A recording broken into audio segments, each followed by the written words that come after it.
Bonsoir à tous, bienvenue sur Monaco Info. Je suis très heureuse de vous retrouver pour votre 19h. Voici les titres qui seront développés ce samedi 9 novembre. Nous ouvrirons ce journal au Sable d'Olonne avec notre envoyé spécial. Le grand départ du Vendée Globe sera donné demain, dimanche. Sur place, c'est l'ébullition, vous le verrez. Nous aurons l'opportunité de nous entretenir avec Boris Herman. Ce skipper fait partie des 40 à s'engager dans ce tour du monde à la voile en solitaire et il portera les couleurs de Monaco. Le prince Albert II a également fait le déplacement, vous l'entendrez. Nous poursuivrons avec une parenthèse musicale. Les élèves les plus aguerris de l'Académie Régnier III se sont réunis sur scène pour jouer devant un public et se préparer pour leur diplôme de fin d'études. Notre équipe s'est immiscée dans les coulisses. Enfin, avant de prendre la direction de New York pour débriefer sur le fameux marathon, nous recevrons Boris Cyrulnik. Le très médiatisé neuropsychiatre livrera son point de vue sur les changements de notre société en amont d'une conférence donnée en principauté. Veille de départ pour les 40 concurrents du Vendée Globe Challenge, le tour du monde en solitaire sans escale et sans insistance. Et invité de marque aujourd'hui sur les pontons vendéens, le prince Albert II, Christophe Pacaud. Et oui, c'est en véritable habitué de lieu que le prince souverain s'est rendu à nouveau sur les pontons vendéens. On s'en souvient, il est donné départ en 2016. Ici même, il était venu à l'arrivée du Vendée Globe Challenge l'an dernier pour la 5e place, remportée par Boris Herman. Boris Herman qui l'a accueilli ce matin sur le ponton devant son bateau et même à l'intérieur du bateau monégasque Malizia. Visite guidée. Voilà. Alors, bien de voir. Ça va. Oui. C'est une bonne place pour regarder dans les voiles. Non, c'est bien. Sous le vent, on voit bien la forme de voile ici, la voile d'avant, pour le régler. C'est une course extraordinaire, c'est une ambiance extraordinaire. C'est des grands aventuriers. On est ravis que le départ se fasse avec un temps clément, comme ça on peut le vivre ensemble, faire vraiment célébrer cette fête de la mer, cette c'est une grande fête de l'océan aussi, de consacrer 3 mois de nos vies, pas que les marins, mais tout le monde qui suit aussi. Je pense on attire beaucoup d'attention sur la beauté des mers et des océans. On est avec vous, on ne peut pas dire grand-chose d'autre, parce que sinon, ça peut porter malheur. Donc, merci. Merci. Bon vent. Et on est avec toi. Et le skipper monégasque Boris Herman a, c'est certain, apprécié les derniers encouragements du prince souverain. Il est avec nous aujourd'hui sur Monaco Info, juste devant son bateau. C'est un projet monégasque depuis le début. C'est Pierre Casiraghi qui a commencé avec moi l'histoire Malizia. Et c'est le 3e bateau, là, Malizia 3. Donc on est très fiers, honorés de porter les couleurs de Monaco. Grâce à un soutien long terme, on a pu se préparer des conditions parfaites. On fait partie des favoris pour la course. On peut s'affronter maintenant à un tour du monde dans des très bonnes conditions et vivre ensemble cette aventure et espérer de aussi faire un bon résultat. Est-ce qu'on comprend par rapport à ce qui s'est passé il y a 4 ans, est-ce qu'on grandit encore plus après tout ce qui s'est passé? Pour nous, ça fait partie de l'attraction du Vendée Globe que ça nous oblige à grandir parce que c'est pas une chose que naturellement on peut juste faire plusieurs fois, je trouve.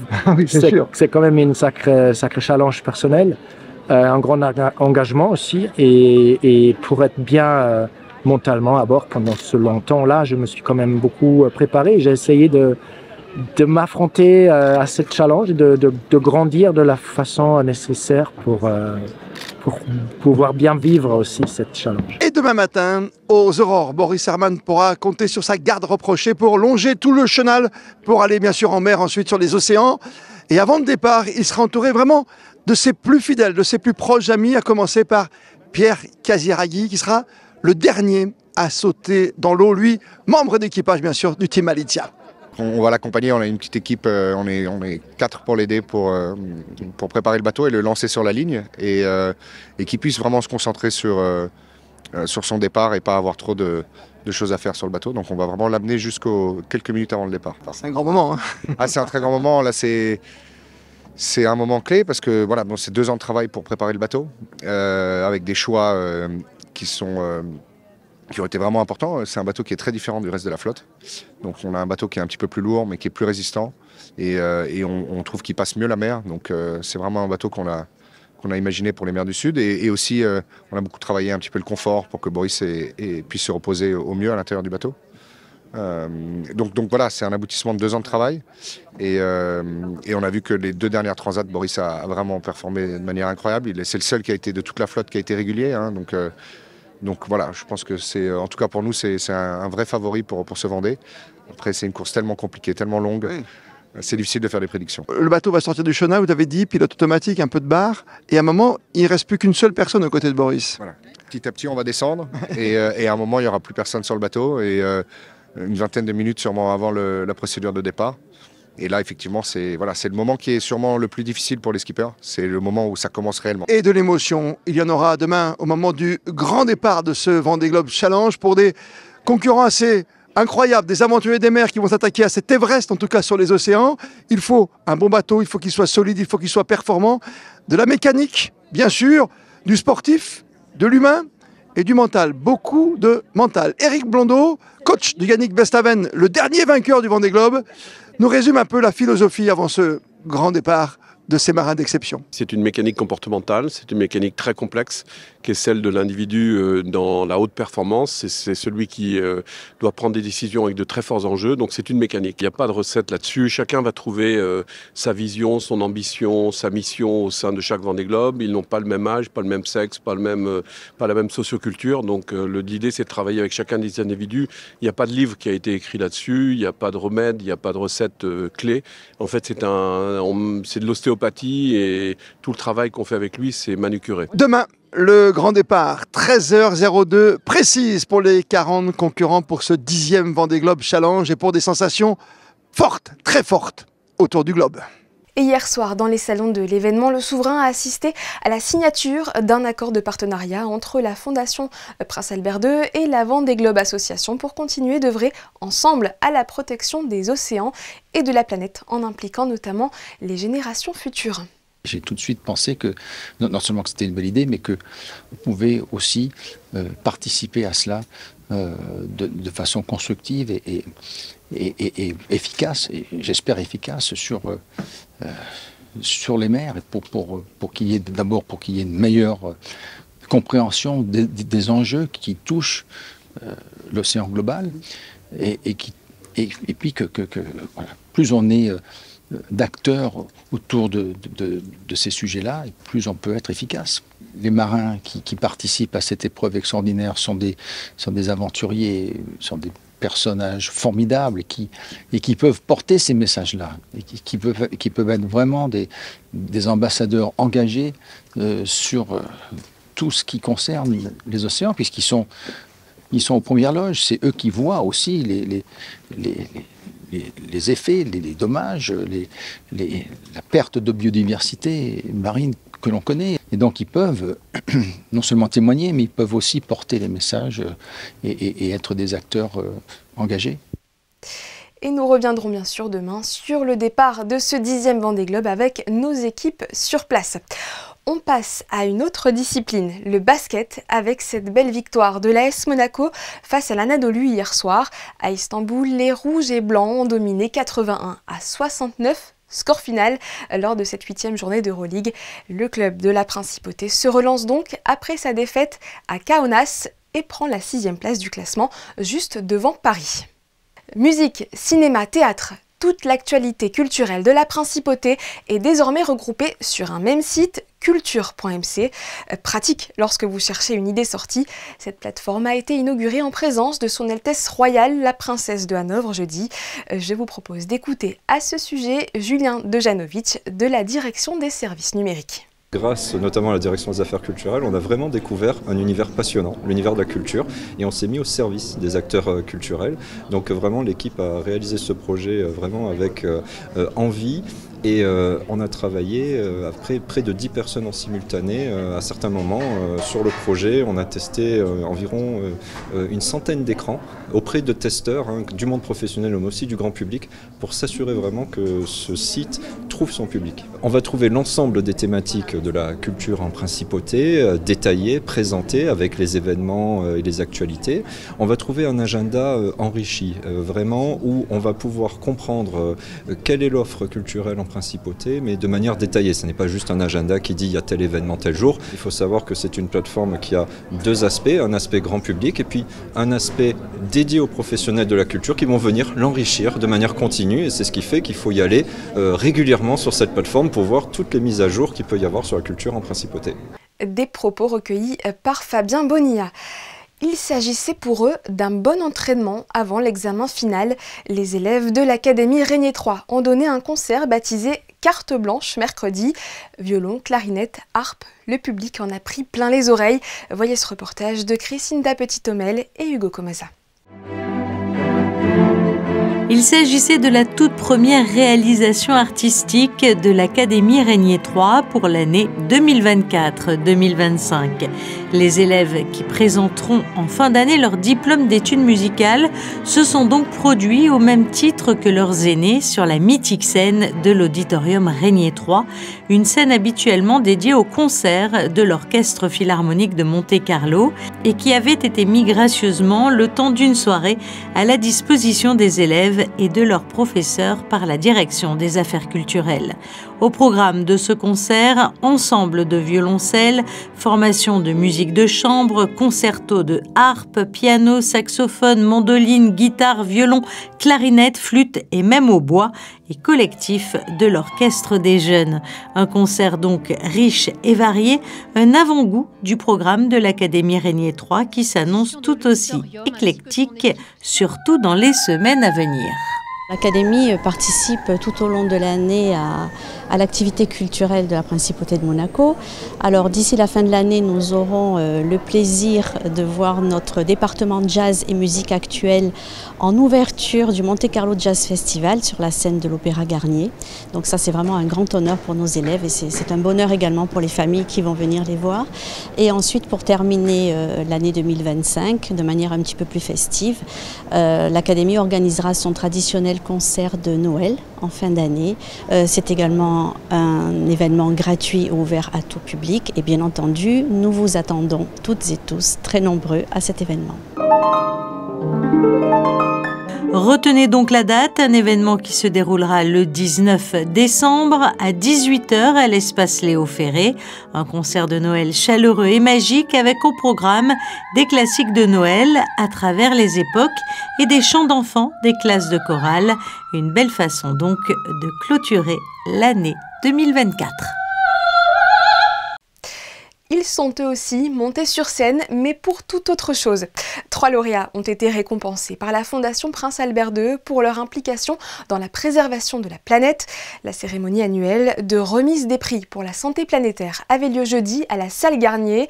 Sachez que l'intégralité de la soirée sera diffusée sur Monaco Info demain dès 15 h. Boris Cyrulnik sera à Monaco samedi 16 novembre prochain pour une conférence au Théâtre des Variétés. Pour l'occasion, le célèbre neuropsychiatre et auteur de nombreux ouvrages à succès est notre invité. Bonsoir Boris Cyrulnik. Bonsoir. Le thème de cette conférence est Nouvelle civilisation et nouveaux attachements. Est-ce que vous pouvez d'abord nous expliquer ce qui se cache derrière ce titre ? Alors, les cultures passent leur temps à changer. Mais ces dernières décennies, ça change à une vitesse stupéfiante. Avant, il fallait plusieurs siècles pour obtenir un changement. Là, en quelques décennies, les femmes ne sont plus les mêmes. Elles sont physiquement plus grandes, elles vivent. Une petite fille qui arrive au monde aujourd'hui va devenir centenaire. Elles vont à l'école, elles ont des diplômes, elles envisagent leur vie de manière totalement indépendante. Elles mettent leur premier enfant au monde, elles ont 32, 33, parfois 34 ans. Or, un utérus de 34 ans, c'est pas du tout un utérus de 25 ans, qui est le maximum de fécondabilité. Les hommes, donc, sont en train de changer eux aussi. Pendant des centaines de milliers d'années, un homme qui n'était pas violent était méprisé, puisque c'est la violence qui permettait de faire de la société, c'est la violence qui permettait de faire de la survie face aux animaux, face aux accidents climatiques.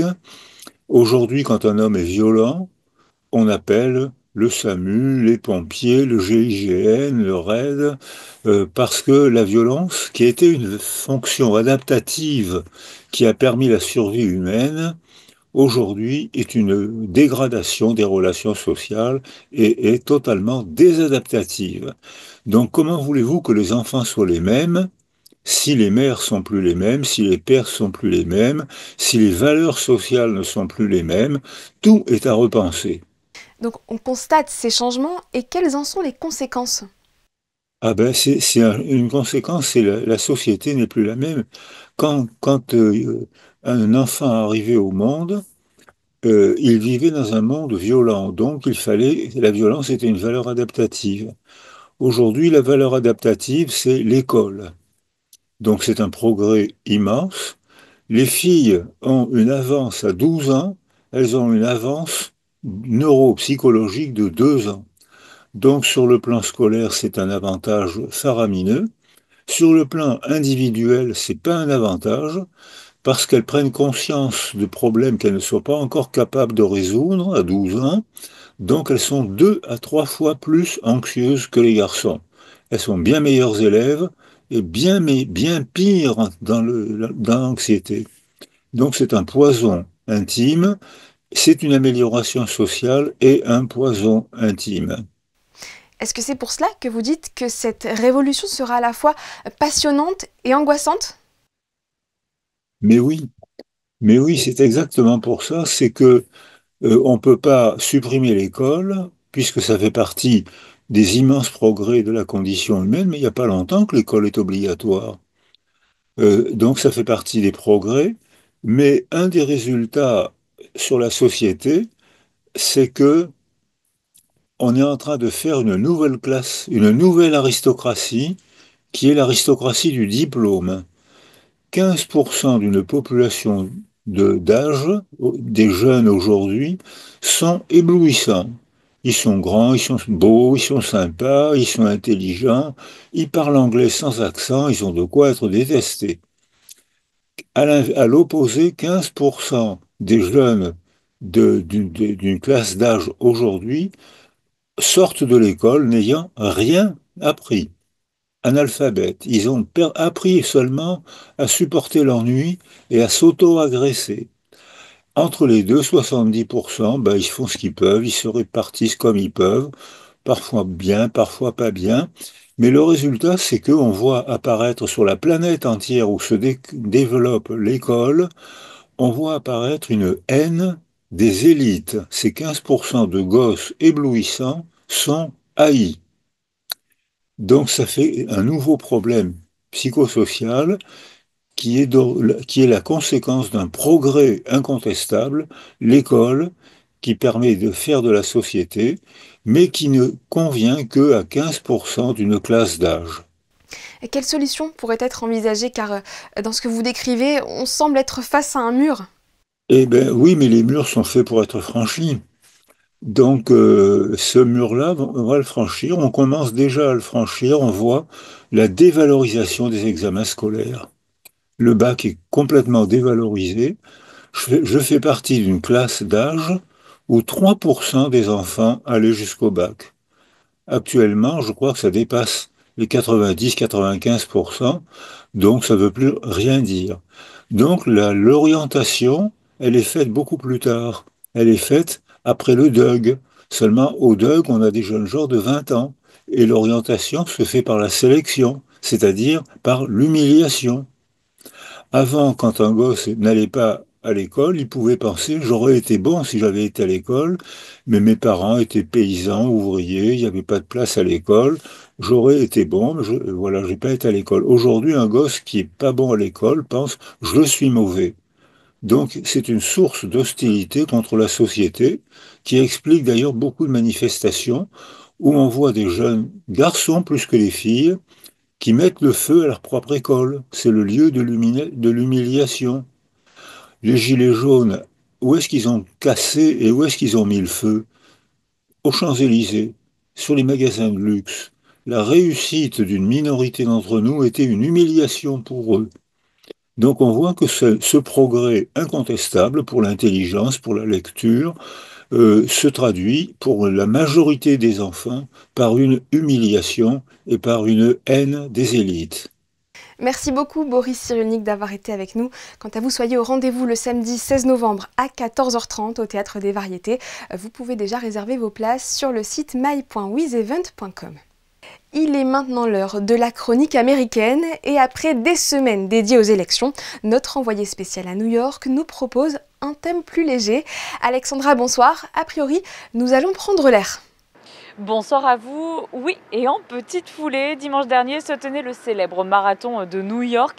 Cette année, plus de 56 000 coureurs ont pris le départ et c'est un record. Parmi eux, un licencié de l'ASM Athlétisme. Nous l'avons suivi dans sa préparation jusqu'au jour J. Ce sera son 14e marathon. Damien Lagoutte, licencié à l'ASM Athlétisme, est un habitué des longues distances.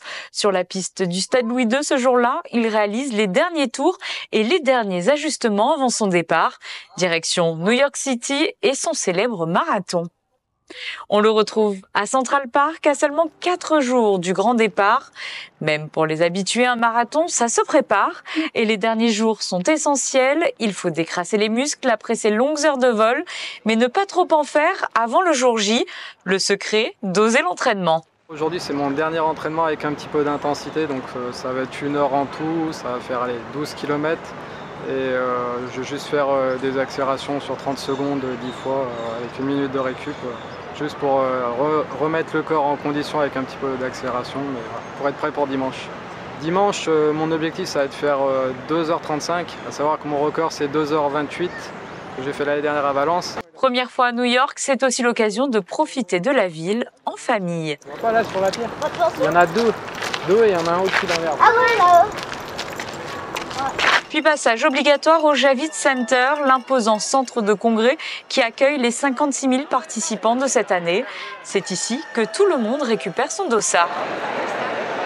C'est le jour J dans la ville. Plus de 2 millions de spectateurs sont venus soutenir les athlètes professionnels et amateurs. Damien fait partie des coureurs de la première vague. Après les professionnels, il vise les 2h35, un excellent chrono, très exigeant pour les muscles, sur ce parcours qui compte beaucoup de dénivelé. Le marathon de New York est l'un des plus attendus de la saison. Il fait partie des 7 majors auxquels celui de Sydney vient de se rajouter il y a quelques jours. Sur la ligne d'arrivée, on retrouve notre coureur local, fatigué, mais qui a atteint son objectif en 2h38 minutes. C'était très dur, je ne pensais pas que ça serait aussi dur. Le deuxième semi-marathon, il est très vallonné et musculairement, enfin pour moi, je sais pas si c'était le manque de préparation, peut-être 2 km, parce que l'objectif c'est quand même Valence dans un mois s'il aura lieu. Et ouais, je manquais certainement un peu de kilomètres et vraiment les jambes ça a été dur. À la fin, les 6-7 derniers miles ont été vraiment très durs. Cette année, 137 nationalités étaient représentées. De nombreux Français viennent tenter cette aventure unique. À l'image de ces 2 Azuréens, ils couraient leur tout premier marathon et sont ravis de leur expérience. Objectif atteint, on est finisher dans le délai qu'on s'était fixé et c'était exceptionnel. C'est une expérience incroyable. Je pense que c'est l'expérience humaine avant tout, même avant qu'elle soit sportive. Et franchement, ce qui m'a le plus impressionné quand même, c'est l'ambiance. Bon, la difficulté, c'est sûr qu'on savait que c'était difficile, mais l'ambiance, c'était juste monumental. J'ai plus mal à la tête qu'aux jambes, parce que les gens, ils n'arrêtent pas de te hurler dessus, c'est un truc de dingue. Mais dans les moments difficiles, ça te porte. Ça te porte, les Américains, pour ça, c'est les meilleurs. Et aussi, l'organisation, les volontaires et tout, ils font un job incroyable. Une foule en délire qui porte ses athlètes pendant les 42,195 km. Alors si vous aussi vous souhaitez vous lancer ce défi, sachez que de nombreuses agences spécialisées proposent de vous aiguiller pour obtenir le précieux dossard. Mais il faudra vous y prendre jusqu'à 2 ans en avance. Dans ce cas-là, il vaut mieux commencer ses recherches dès maintenant. Le 11 novembre approche, c'est ce lundi, jour férié en France, marquant la fin de la Première Guerre mondiale. Il aura un impact chez nous avec la fermeture de tous les bureaux de poste. La distribution du courrier et le relevage des boîtes aux lettres situées sur la voie publique ne seront pas assurés ce jour-là. La Poste Monaco assure que le service reprendra normalement dès mardi 12 dans les 7 bureaux. Quel temps fera-t-il ce dimanche? Allons-nous pouvoir profiter de belles balades en extérieur? Réponse avec vous, Christinda Petit-Homel, bonsoir. Bonsoir Sarah, bonsoir à tous. Eh bien, demain, le temps sera au beau fixe. Du soleil le matin, du soleil l'après-midi. Des températures douces également, puisqu'elles seront comprises entre 15 et 20 degrés. Et puis sinon, nous souhaiterons une bonne fête au Léon. Bonne nouvelle, merci Christinda. Cette édition touche à sa fin, merci de l'avoir suivie. On se quitte avec les photos du Port Hercule qui ne désemplit pas depuis l'installation de la foire attraction, malgré la grisaille du jour. Stéphane Dana a immortalisé les meilleurs moments de ce samedi. À demain pour un nouveau journal, 18h30 cette fois. D'ici là, portez-vous bien.